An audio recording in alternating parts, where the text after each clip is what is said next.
Hola amigos, bienvenidos a Expresión Libre, qué bueno que nos acompañan como siempre. Para nosotros es un inmenso placer que nos permitan compartir con ustedes durante la próxima media hora. Como siempre es costumbre en nuestro programa saludar al inicio del mismo a nuestra audiencia en todo el estado Táchira, en la zona del Alto Apure, en el sur del lago de Maracaibo y a nuestros apreciados vecinos en el norte de Santander, en Colombia. Hasta allí llega la señal de nuestra televisora del Táchira. Igualmente saludar a quienes nos sintonizan en todo el territorio nacional a través de TVR, Toda Venezuela Realmente, y la red de televisoras regionales del país, hasta donde llegan 2 emisiones de este programa Expresión Libre. Muchísimas gracias por la sintonía y muchísimas gracias por comunicarse con nosotros a través de nuestra cuenta en Twitter. Hoy vamos a estar conversando durante los próximos 30 minutos con el politólogo Filip Rodríguez Loguinova, quien también es profesor universitario y forma parte de una organización llamada Meta Electoral. Filip Rodríguez está radicado en San Cristóbal, actualmente después de viajar por medio mundo, y estuvo de observador internacional en las recientes elecciones que se realizaron en El Salvador. Y vamos a estar hablando entonces un poco de esa experiencia y de lo que descubriste durante tu estadía en El Salvador relacionado con Venezuela. Bienvenido a Expresión Libre, Filip. Muchísimas gracias por extenderme la invitación. Me siento muy honrado de estar aquí en tu programa. Bueno, en primer lugar, nosotros nos hemos dedicado a la observación electoral en Europa. Básicamente queremos extender la observación electoral aquí en Venezuela y estamos organizando una fundación con el mismo nombre, Meta Electoral, que es una empresa de análisis electoral y de consultoría política y electoral para tratar para lograr, ¿no?, fijar bien cómo es el funcionamiento de la democracia en Venezuela. Es una organización sin fines de lucro que tiene y que ha recibido muchísimo apoyo internacional y nacional. Bien, y en eso estamos ahorita. Ustedes han tenido la oportunidad de estar en otras observaciones antes del Salvador, ¿no? Sí, nosotros hemos estado en Europa, ¿no? Hemos estado en Francia, en Alemania, hemos estado en Centroamérica también. Próximamente estaremos en Colombia, Dios mediante, y si se da posiblemente en Argentina, ¿no?, estas 2 elecciones que se aproximan.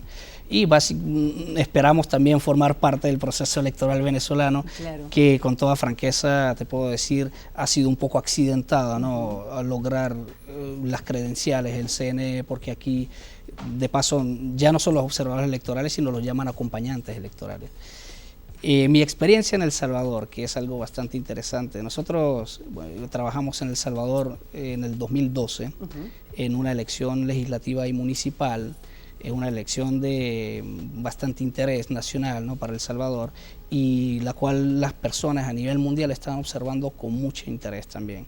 ¿Por qué? Bueno, porque era una elección que introducía nuevas formas de lograr representatividad. Se desbloquearon las listas bloqueadas y cerradas, se introdujeron campañas individuales, extrapartido. Un poco vamos a explicarlo a la audiencia que no está familiarizada con el proceso electoral en El Salvador. Cuando hablas de desbloqueo, de bloqueo de lista, ¿cómo era el proceso de votación? Inicialmente existe para las elecciones legislativas unas listas propuestas por el partido, como se dice, un voto entubado, ¿verdad? Que claro, es unas listas cerradas y bloqueadas que propone el partido. ¿Qué quiere decir cerradas y bloqueadas?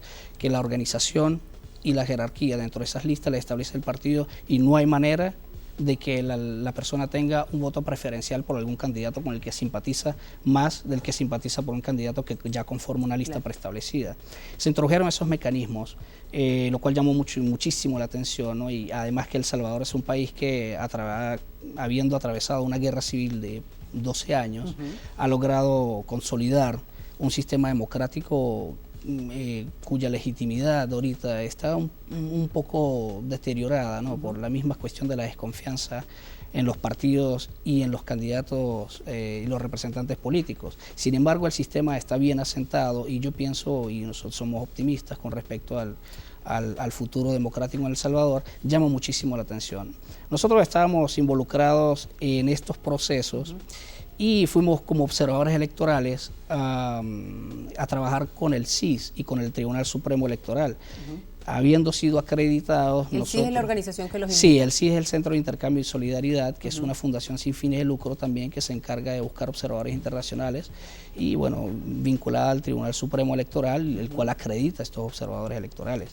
Estando allí nosotros éramos observadores a largo plazo y yo en particular descubrimos unos elementos, ¿no?, que eran unos detalles muy interesantes con respecto a Venezuela, porque bueno, sin querer queriendo, ¿no?, siempre uno trata de extrapolar la realidad en cualquier parte de la realidad nacional y establecer un marco comparativo. Este marco comparativo, bueno, en primer lugar se trataba de los sistemas electorales que nosotros estábamos analizando, y en segundo lugar me llamó mucho la atención de la aparición de ciertas fundaciones en El Salvador que estaban vinculadas directamente a los capitales del gobierno nacional, entre ellos Alba Petróleos.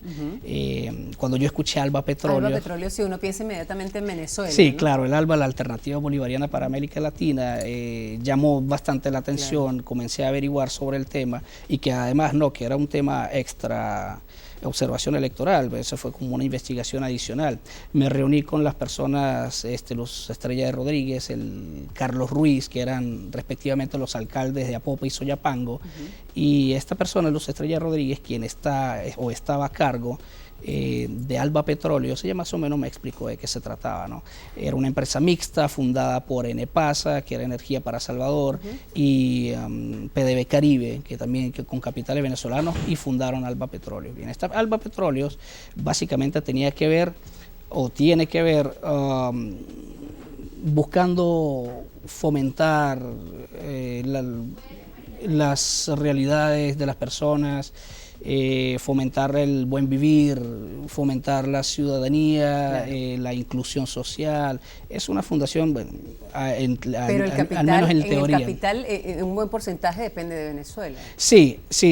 Cuando me dijeron que había sido fundado por Enepasa y PDB Caribe, ¿no?, que es PDVSA, yo ya sospeché que había algo ahí, claro, ¿no?, irregular.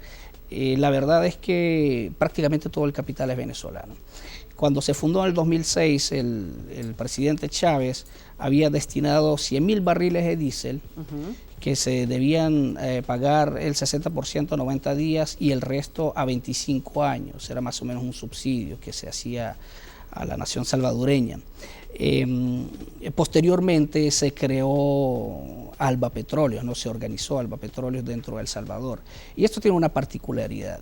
En el 2012, nosotros habíamos observado pues bastante injerencia, ¿no?, del gobierno venezolano en los destinos políticos de El Salvador, porque Alba Petróleos estaba promocionando Alba Alimentos, Alba Productos, repartía becas, daba subsidios, daba microcréditos, todo a través de esa organización que tenía que en primer lugar estaba vinculada con Petrocaribe y en segundo lugar estaba vinculada con el gobierno nacional. Directamente con el gobierno venezolano. Directamente con el gobierno nacional, que es el que maneja Petrocaribe. Claro, vamos a hacer nuestra primera pausa, Philip. Yo quisiera que al regreso ahondáramos un poco más en esta participación venezolana a través de Petrocaribe en los países de América Latina, y nombraste una palabra que está muy de moda en estos días, que es injerencia. El gobierno venezolano ha acusado mucho de injerencia a los Estados Unidos, pero en América Latina muchos países, muchas organizaciones políticas de derecha sobre todo, reclaman injerencia venezolana en sus elecciones. Ya venimos, amigos, no se vayan, estamos en Expresión.